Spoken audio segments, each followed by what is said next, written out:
not test me, necromancer.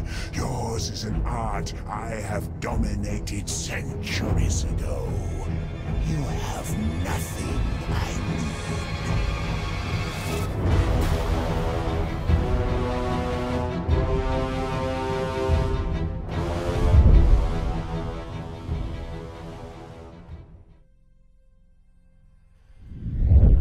C'est à l'époque des mystérieux anciens que les démons du chaos descendirent pour la première fois sur le monde mortel. Les anciens étaient les architectes de la planète, capables de manipuler le tissu de l'espace et du temps selon leur propre volonté. Les anciens étaient des êtres d'ordre et de quasi-omnipotence, presque des dieux. Mais on ne sait pas quand ils détectèrent le désastre imminent, ni s'ils comprirent son ampleur réelle. Bien qu'ils aient exploité les énergies au-delà de leur portail, ils ont toujours eu du mal à contenir ce pouvoir et se trouvèrent bientôt en conflit avec les forces de cette dimension débordante. Ayant entrevu un présage futur, il est probable que les races mortelles créées par les anciens sur Terre étaient destinées à lutter contre les créatures qui émergèrent plus tard des royaumes du chaos. Après la naissance des serviteurs directs des anciens, les hommes lézards, la première des races mortelles nouvellement créées fut celle des elfes, qui apprirent la magie dans le giron des anciens eux-mêmes. Et pendant cette période, la reine éternelle régnait sur Ultuan depuis Avelorn, et de nombreux royaumes furent fondés par des aventuriers partant de cette terre. Peu de documents ont survécu de cette époque et de cette période qui se termina avec l'arrivée du chaos et les années de violence qui s'ensuivirent. Les portails polaires, autrefois utilisés par les anciens pour voyager entre les mondes, s'étaient effondrés, libérant une vague tumultueuse d'énergie magique à travers le monde. Dans le sillage de cette magie déchaînée, les légions démoniaques des dieux du chaos furent libérées, franchissant le seuil de leurs royaumes impies pour rentrer dans le plan mortel, profitant des niveaux élevés de magie ambiante libérés par la destruction des portails polaires. Les démons et leurs partisans mortels, corrompus par le chaos, cherchèrent à s'emparer du monde tout entier pour leur propre compte. Le règne d'Aenarion commença dans cette époque de terreur et de conflit.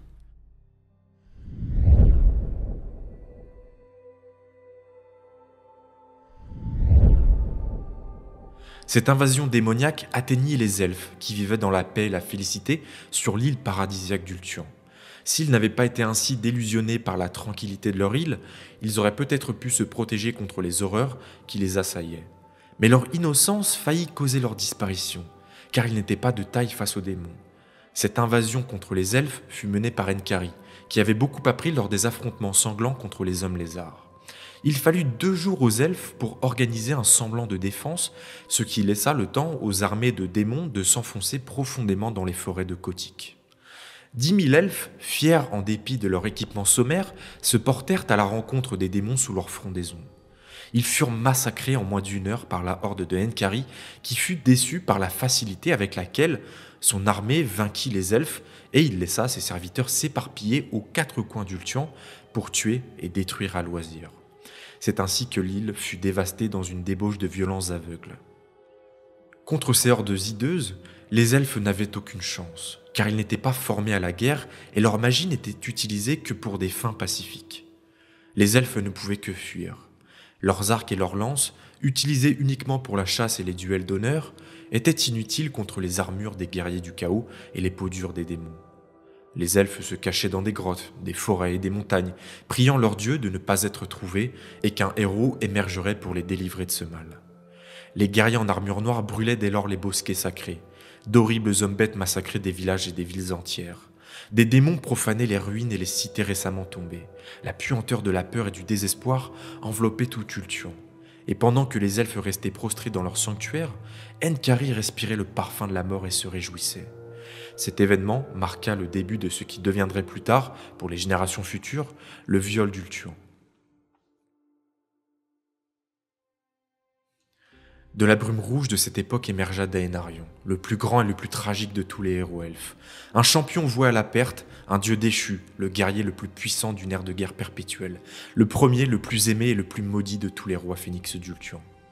Grand, élancé et fort, il avait parcouru le monde en long et en large avant de revenir à Ultuan en son heure de besoin. Réalisant que les armes dérisoires des elfes ne pourraient rien contre la fureur déchaînée du chaos, il se fraya un chemin à travers les terres jusqu'au sanctuaire d'Azurian et implora le dieu créateur d'aider son peuple. Si le dieu l'entendit, il ne donna aucun signe. Aénarion brûla des offrandes, mais le dieu ne répondit pas. Il sacrifia un anneau blanc. Aucune aide ne vint. Finalement, dans un ultime désespoir, Aénarion s'offrit lui-même, déclarant qu'il se jetterait dans le feu sacré si Azurian consentait seulement à sauver son peuple. Comme le dieu ne répondit pas, Aénarion tint sa promesse et marcha dans la flamme éternelle, des serments de sacrifice aux lèvres. L'agonie déchira son corps, la douleur brûla ses membres, ses cheveux prirent feu, son cœur s'arrêta. Ceux qui regardaient pensaient qu'il était mort, puis un miracle se produisit. Aénarion refusa de mourir. Lentement, douloureusement, il tituba à travers le feu. Il eut des aperçus de choses qui ébranlèrent sa santé mentale, vit l'immense mécanisme endommagé de l'univers ordonné, ainsi que ceux qui se trouvaient en dessous et au-delà. Il avait contemplé le chaos qui bouillonne autour de tout pour l'éternité. Il avait aussi vu le sourire sur le visage de Slaanesh, qui attendait pour dévorer les âmes de son peuple. Il avait été le témoin des dieux sombres, utilisant les mondes comme leurs jouets et leur population comme leurs esclaves. Il avait entrevu les grandes brèches dans le tissu de la réalité par lequel leur pouvoir et leurs serviteurs se déversaient pour conquérir le monde. Aénarion avait vu les éternités d'horreur et était revenu transformé, refaçonné et rené pour le combat. Alors qu'il avançait, sa peau brûlait, se régénérait et ses cheveux roussis repoussaient. Il émergea finalement de la flamme indemne, transformé par le feu purificateur. L'esprit d'Azurian était rentré dans son corps. Une lumière émanait de lui, visible à tous ses témoins. Tous comprirent qu'il était devenu le corps d'une puissance transcendante. Quand il parlait, les elfes s'empressaient d'obéir. Quittant le sanctuaire, Aénarion mena ses elfes à la guerre.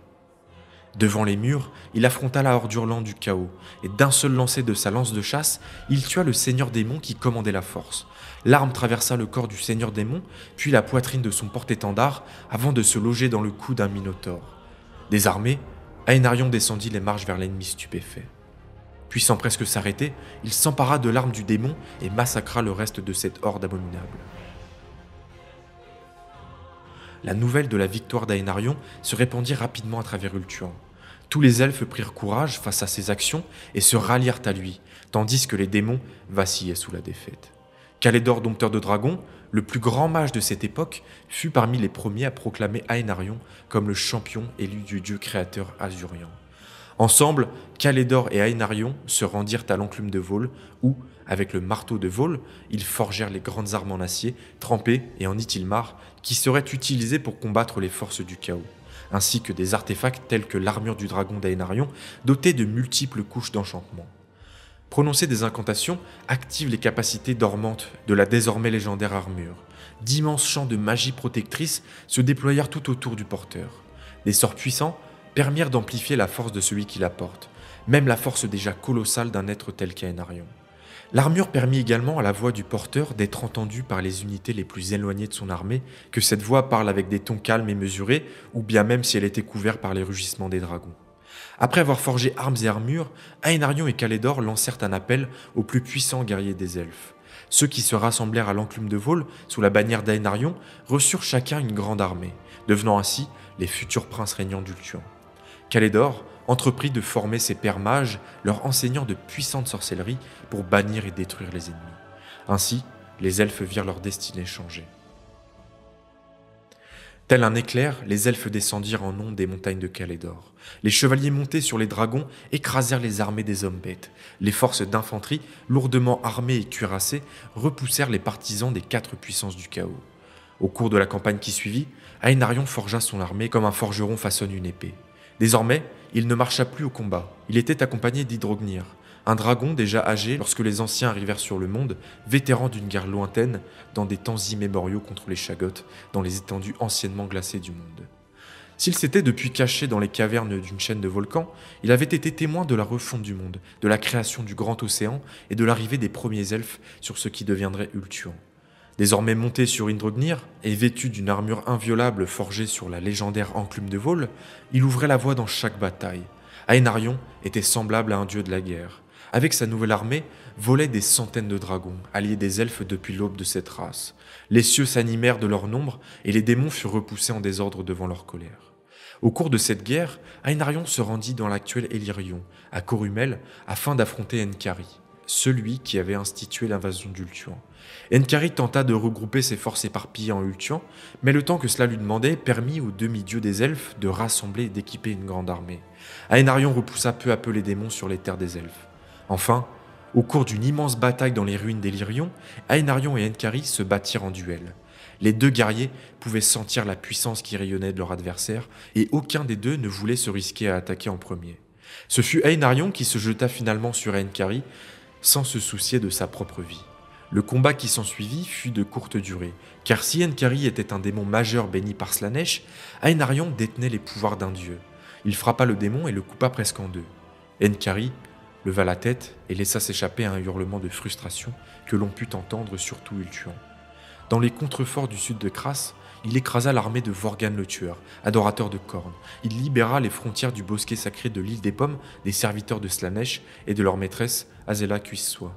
Le feu des dragons incinéra Hugin le seigneur de la peste, ainsi que les légions pourrissantes de Nurgle. Puis, pendant un moment, la guerre sembla prendre fin.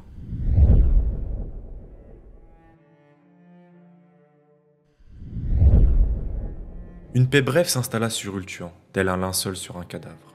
C'était la paix de la mort et du chagrin, dans une terre épuisée par la guerre et rendue apathique par les pertes. Ce fut une période de liaison éphémère et de joie passagère. Le portail au nord, toujours éventré, continuait de déborder, rongeant le cœur du monde comme un cancer. La marée de magie continuait de monter et les démons ne tarderaient pas à revenir. Ulthuan, situé sur une faille naturelle dans la trame de la réalité, était saturé par l'énergie magique. Les montagnes Anuli scintillaient de lumière polychromatique. Les jeunes femmes donnaient naissance à des monstres. La voix du chaos tonnait dans les vallées. Un rire terrible résonnait dans la nuit en flammes. Événements étranges et présages abondaient. Les oracles devenaient fous de peur. Le gardien du sanctuaire d'Azurian se creva les yeux, mais même cela n'arrêta pas les terribles visions. Interrogé sur le destin du monde, il refusa de parler. Durant cette période, Aenarion se rendit à la cour de la Reine éternelle.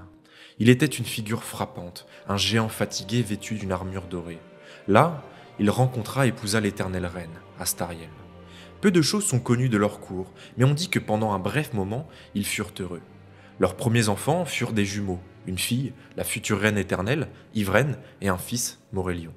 Cette guerre, qui avait duré 21 ans, permettra une paix fragile de 9 ans où le premier roi Phénix et la première reine éternelle purent vivre dans un repos précaire.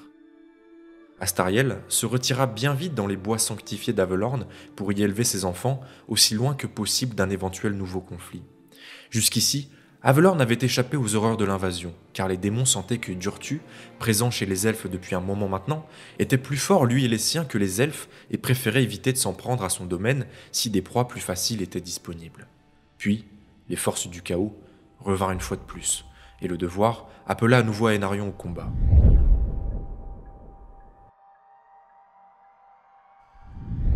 En un jour tragique, alors qu'Aenarion menait campagne loin d'Avelorn, un host démoniaque d'une ampleur encore jamais vue fondit sur Avelorn et le massacre commença. Alors que le royaume brûlait, Durtu et les siens combattirent aux côtés des elfes, choisissant de soutenir leurs alliés plutôt que de repartir vers la grande forêt. Beaucoup d'esprits furent détruits, d'autres devinrent fous de désespoir, mais ils poursuivirent le combat. Hélas, ni la vaillance ni la force des armes ne pouvaient sauver Avelorn. D'heure en heure, les elfes et les esprits furent repoussés vers le cœur de leur territoire jusqu'à ce qu'il n'y ait plus de possibilité de retraite. Alors que ce jour funeste touchait à sa fin et que tout semblait perdu, Astariel supplia Durtu de sauver ses enfants. Alors que la forêt se consumait autour d'eux, Durtu restait silencieux, apparemment insensible aux larmes et aux prières. Le fait d'emmener des créatures à travers les racines du chêne des âges aurait été perçu comme une grave transgression, et Durtu ne voulait pas provoquer la colère de ses pairs. Or, durant son séjour en Avelorn, il avait pu constater à quel point l'alliance des elfes et des esprits sylvestres leur était mutuellement bénéfique. S'ils survivaient aux événements, ils contribueraient à renforcer la grande forêt, quel que soit le monde nouveau auquel elle devrait faire face. Quand Durtu parla, ce fut pour consentir à la demande d'Astariel. Mais il l'avertit du prix à payer en retour. S'il sauvait la descendance de la reine éternelle, la grande forêt exigerait un jour que de nombreux elfes la servent et la protègent, comme ils le firent pour la terre d'Avelorn. La reine éternelle, demanda-t-il, était-elle disposée à sacrifier l'avenir pour sauver le présent ? Ce fut au tour d'Astariel de pondérer sa réponse en silence, car elle avait perçu de lourdes conséquences dans le ton de Durtu. Mais elle n'avait guère le choix.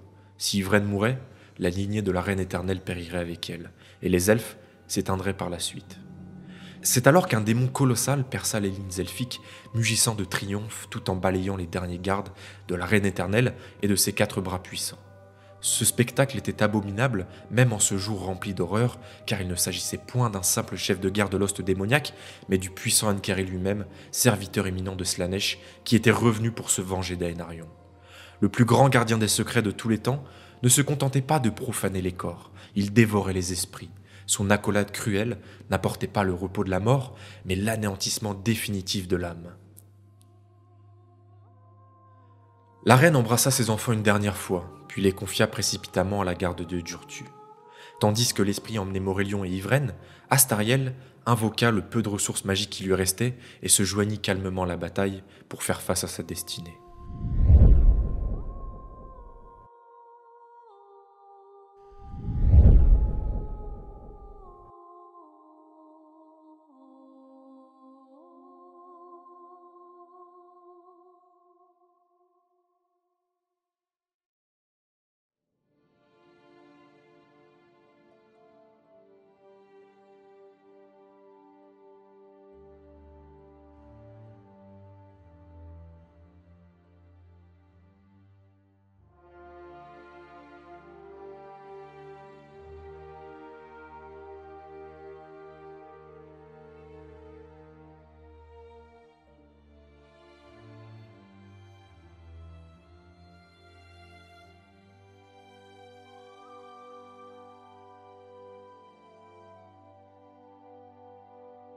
La guerre s'étendit très vite sur toute la longueur et la largeur d'Ulthuan. Au début, les elfes et leurs alliés draconiques dominaient, mais lentement et sûrement, les adorateurs du chaos reprirent l'avantage. De plus en plus de démons et de créatures corrompues émergeaient des portails. De plus en plus d'hommes étaient transformés par le pouvoir mutant des grandes nuées de magie chaotique dérivant des pôles. De plus en plus de monstres déferlaient des montagnes incandescentes. Chaque guerrier elfe tombé était presque impossible à remplacer, tandis que pour chaque adorateur du chaos qui tombait, 2 autres prenaient sa place. La guerre s'éternisa pendant des décennies. Parfois, à force d'efforts héroïques, les elfes parvenaient à obtenir un répit et à nettoyer leurs terres. Parfois, ils lançaient même des expéditions vers d'autres continents pour venir en aide aux nains et aux humains. Mais il était évident que la guerre était perdue d'avance. Chaque victoire ne faisait que retarder la défaite inévitable. Chaque défaite accélérait le processus de façon incommensurable. Au final, tous les elfes, même Aenarion, se lassèrent de ce conflit incessant. Les forces du chaos combattaient sans faiblir, sans pitié. Elles étaient implacables, insensées et mortelles. Puis vinrent les 2 grands événements qui allaient résonner à travers les âges de l'histoire et poser les bases des grands drames à venir. Au même moment, c'est Calédor, ce mage sage et ancien, pour contrecarrer les pouvoirs du chaos. Des années d'expérimentation lui avaient appris que les portes des anciens s'étaient effondrées et que ce sont des dispositifs antiques qui permettaient aux serviteurs des ténèbres d'envahir le monde. Calédor élabora un plan pour rassembler cette énergie et les renvoyer dans le royaume du chaos afin de créer un vortex cosmique qui drainerait la magie du monde et sauverait ses habitants du chaos. C'était un plan désespéré, avec peu de chances de succès, mais Calédor et beaucoup d'autres pensaient qu'une dernière tentative désespérée serait préférable à la lente agonie que subissait le peuple elfique. Aenarion s'opposa à ce plan, le qualifiant de conseil du désespoir, bien qu'au fond de lui, il savait que la guerre était ingagnable. Il était déterminé à retarder la fin aussi longtemps que possible. Si la nouvelle d'une attaque démoniaque brutale n'avait pas atteint Aenarion, il aurait probablement réussi à faire changer d'avis Calédor, tant par son charisme que sa force de persuasion était si grand. Dans le camp de l'armée elfique, Aenarion et Calédor étaient en plein cœur de leur dernier grand débat lorsque la nouvelle fatidique fut apportée à Aenarion. Le messager, blessé et épuisé à en mourir, pleurait en annonçant au roi Phénix qu'Astariel avait été tué et que les enfants d'Aenarion n'avaient pu être retrouvés parmi le carnage. Enkari, banni du monde des vivants par Aenarion lui-même, était derrière l'invasion d'Avelorn. Cette attaque surprise avait été commanditée par le démon majeur de Slaanesh suite à sa terrible humiliation subie à Corumel contre le roi Phénix.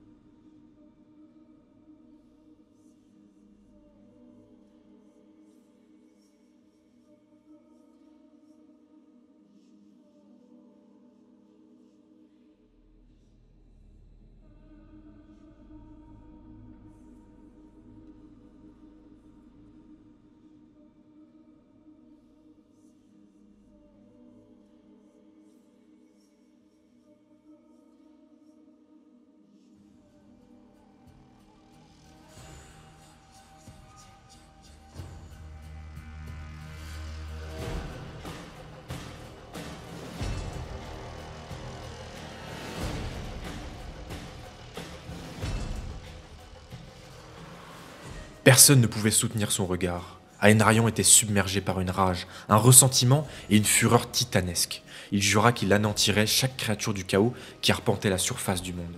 Peu de gens qui l'entendirent doutèrent de sa résolution ou peut-être de sa folie grandissante.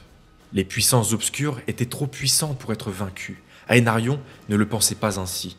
Il annonça qu'il se rendrait à l'île maudite. L'effroi saisit ceux qui entendirent ces mots, car cela ne pouvait signifier qu'une chose. Aénarion se rendrait à l'île maudite et en tirerait l'épée de Ken. Arme de puissance terrifiante, l'épée de Ken attendait, enchâssée dans le grand hôtel noir de Ken depuis le début des temps.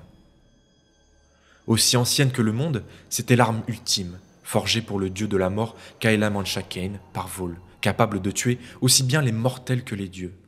Tous savaient que manier la lame de Ken était inviter la mort en soi, damner son âme et maudire sa lignée pour l'éternité. En effet, la tueuse de Dieu, le fléau des mondes, la lance vengeresse, l'éclat de mort, le croc des glaces, le fléau du ciel, ou encore communément appelée la faiseuse de veuves, était la manifestation physique dans le monde mortel du meurtre et de la violence. Elle semble posséder une intelligence maligne et aspire constamment au sang. La lame appelle les guerriers elfes, chuchotant dans leur esprit et les incitant à la tirer, promettant une puissance infinie en échange de carnage. Tirer la tueuse de Dieu, c'est inviter Ken dans son cœur et dans son âme. La lame exerce une influence corruptrice non seulement sur celui qui la manie, mais aussi sur tous ceux qui se trouvent à proximité. Les forces maléfiques émanant de l'épée transforment les personnalités, remplaçant l'empathie par la cruauté, la raison par la haine et la miséricorde par la brutalité. En apprenant l'attention de son suzerain, Calédor implora Aénarion de renoncer. Mais il ne se laissa pas dissuader.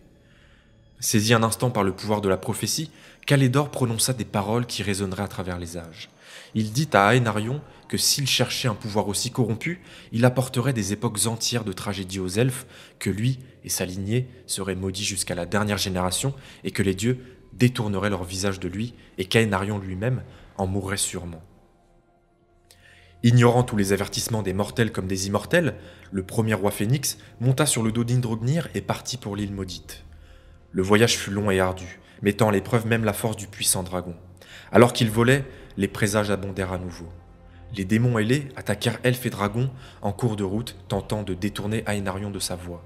Les dieux elfes murmuraient des avertissements à son oreille, mais s'il entendait, le roi Phénix n'y prêtait aucune attention. Même les dieux du chaos tentèrent de le décourager de son objectif. Aénarion affirmait qu'il craignait la lame, mais la haine prit déjà le dessus sur lui. Une grande tempête se leva à l'approche de l'île, comme si les éléments eux-mêmes s'y mettaient à leur tour dans une dernière tentative de dissuasion. Indrognir était puissant, mais même selon les normes des dragons, même lui était fatigué au moment où il déposa Aénarion à sa destination. Avant de plonger dans le maelstrom, Indrognir donna enfin son propre avertissement, conseillant à Aénarion qu'il n'aurait de paix ni dans cette vie ni dans la suivante s'il poursuivait son plan. Ce ne fut qu'en entendant les paroles sages du dragon millénaire qu'Aénarion hésita enfin. Mais cet avant-dernier avertissement ne le détourna pas de son objectif. Se séparant du dragon, à quelques lieues de l'hôtel de Ken, Aénarion marcha vers son destin. Là, il fut assailli par des esprits. Le fantôme d'Astariel apparut alors, le suppliant de faire machine arrière. Même la reine éternelle, tuée par le démon Enkari, préféra pour le sort des elfes que le roi Phénix, désormais veuf, abandonne ce projet malfaisant. Et bien qu'Aénarion aimât profondément son épouse, il endurcit son cœur une dernière fois et arracha la grande lame dégoulinante du sang de l'autel, scellant ainsi son destin et celui de son peuple jusqu'à la fin des temps.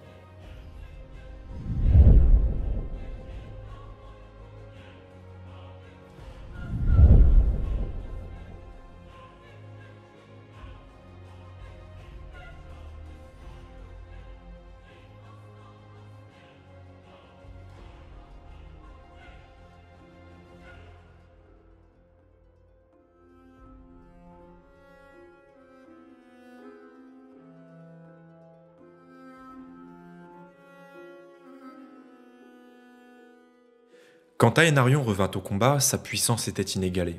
Aucun adversaire ne pouvait lui résister, car son bras était fortifié par le dieu créateur, et il tenait la faiseuse de veuves, faisant trembler dieux et démons devant sa fureur. Les elfes les plus amers face à la guerre contre le chaos affluèrent vers leur roi, et il établit un royaume dans le nord d'Ultuan, dans la terre lugubre de Nagarythe. Il en fit son propre fief personnel. Il régnait aussitôt sur les guerriers les plus endurcis par la guerre, les plus déterminés et les plus impitoyables de son armée. Il établit finalement sa cour à Anlec, un bastion contre les démons d'où les armées d'Aénarion pouvaient sortir. Ces tours s'élevaient plus haut que celles de toutes les autres villes d'Ulthuan. La forteresse était protégée par pas moins de 5 murs d'enceinte qui entouraient le donjon central et qui pouvaient contenir à lui seul 10 000 guerriers. C'était une ville construite en signe de défi aux légions du chaos. Ses bannières noires et argentées montraient que ces terres appartenaient à Aénarion. Les elfes les plus belliqueux et les plus vengeurs vinrent à lui pour servir dans l'armée du roi Phénix. La chasse, le duel et d'autres sports sanglants devinrent courants à la cour d'Aénarion, et c'est ici que les guerriers les plus compétents se rassemblèrent pour perfectionner leurs arts martiales. Nagarythe devint une terre obsédée par la guerre et la mort. Là, à la surprise générale, il prit pour épouse une nouvelle femme, la voyante étrange, mystérieuse et belle, Morathi, qu'il avait sauvée d'un groupe de dévots de Slaanesh en moins 4461 du calendrier impérial. Les légendes ultérieures disent que Morathi aurait ensorcelé le roi Phénix, bien qu'il ne sera jamais possible de savoir si cela est vrai. D'autres légendes prétendent que la souillure du chaos s'est d'abord insinuée dans son âme pendant sa captivité. Le roi Phénix prit Morathi comme une seconde épouse et nouvelle reine, et vint à s'appuyer sur ses conseils presque à l'exclusion de tous les autres. Chaque année qui passait, son influence devenait de plus en plus évidente dans chaque décision qu'Aénarion prenait. Les elfes des autres terres observaient cette évolution avec une inquiétude croissante, mais les habitants de Nagarythe ne s'en souciaient guère car ils aimaient Morathi presque autant que leur roi. La reine combattait avec une ferveur sauvage contre les armées mortelles et démoniaques du chaos, utilisant son don de vision prophétique pour accorder aux elfes d'innombrables victoires. Aénarion eut un nouveau fils, Malekith, que Morathi lui donna en moins 4458. La cour d'Aénarion était devenue un lieu tumultueux, rempli de gaieté désespérée et de joie fiévreuse. La cour d'Aénarion acquit une réputation sombre, et les elfes des autres terres étaient réticents à s'y rendre. Le mécontentement grandissait, et beaucoup dénonçaient la persécution impitoyable d'Aénarion contre tous ceux qui lui résistaient. Sentant le mal croissant dans ce nouveau lieu de pouvoir, Calédor ramena ses cavaliers dragons vers ses propres terres. Il était désespéré par le changement de son vieil ami et pouvait voir en lui la lutte entre l'obscurité de Ken et la lumière d'Azurian au sein même de son âme. Aénarion condamna le départ des cavaliers dragons comme une trahison et jura de se venger de leur prince. Mais les démons frappèrent à nouveau avant que sa colère ne puisse porter ses fruits. La guerre entra finalement dans sa phase finale, un combat inégal entre les elfes et les légions innombrables des 4 puissances du chaos. Touché par 2 dieux complètement opposés, Aénarion était un guerrier presque invincible, un enfant de ténèbres et de bonté. Sa lame lui conférait un pouvoir au-delà de l'entendement des mortels que la flamme éternelle lui donnait la force d'utiliser. En bataille, Aénarion abattit des ennemis au-delà du décompte. Son fidèle destrier, Indrognir, était souvent plus qu'un égal pour tout démon. Pourtant, il n'y avait qu'un seul Aénarion, et le nombre de ses partisans était limité. Au fil des longues années de guerre, leur rang diminuait lentement, jusqu'à ce que seuls les plus sauvages, les plus rusés et les plus impitoyables survivent pour mener la guerre contre le chaos. Il devenait évident pour tous, sauf pour Aénarion et ses partisans, que la guerre était perdue et que le monde était condamné à une obscurité éternelle.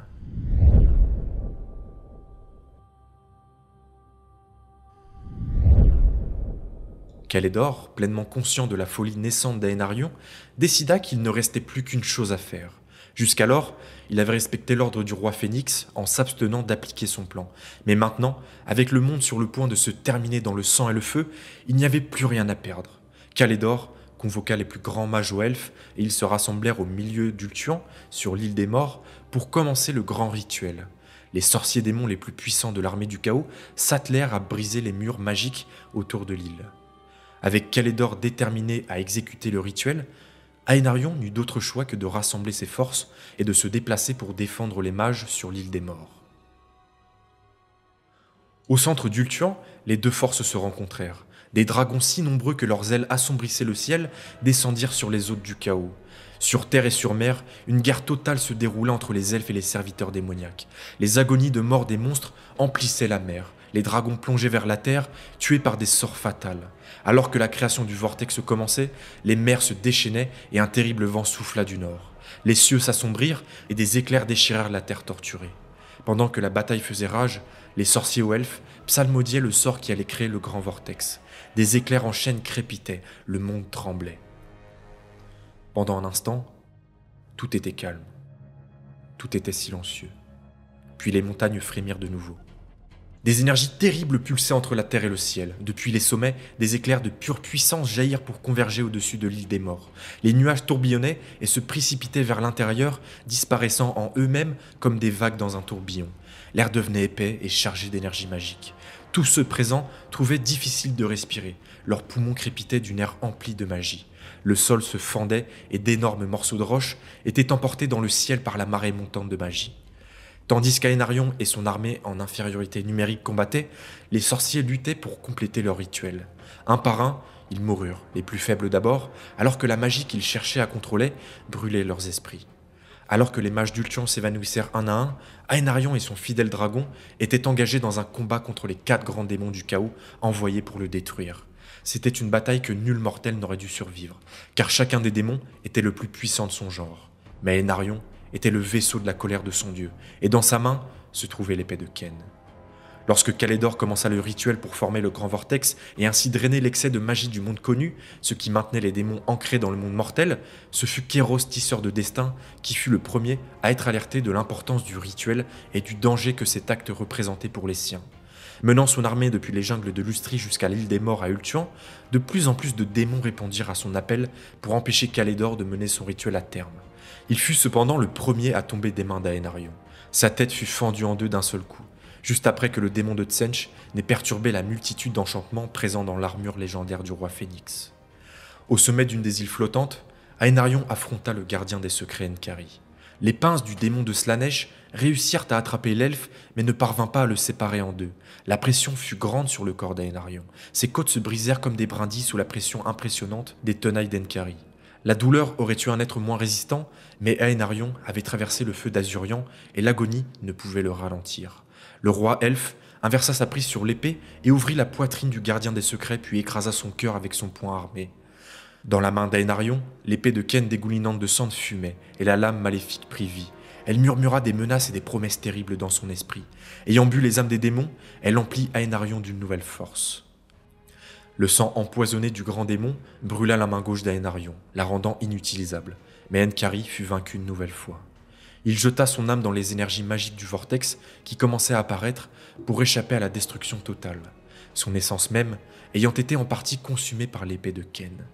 Pourtant, lorsque le démon tenta de retourner dans le royaume du chaos, Nkari découvrit qu'il était piégé dans le grand vortex. Confronté à un environnement éternel, Nkari jura de se venger d'Aénarion et de toute sa lignée.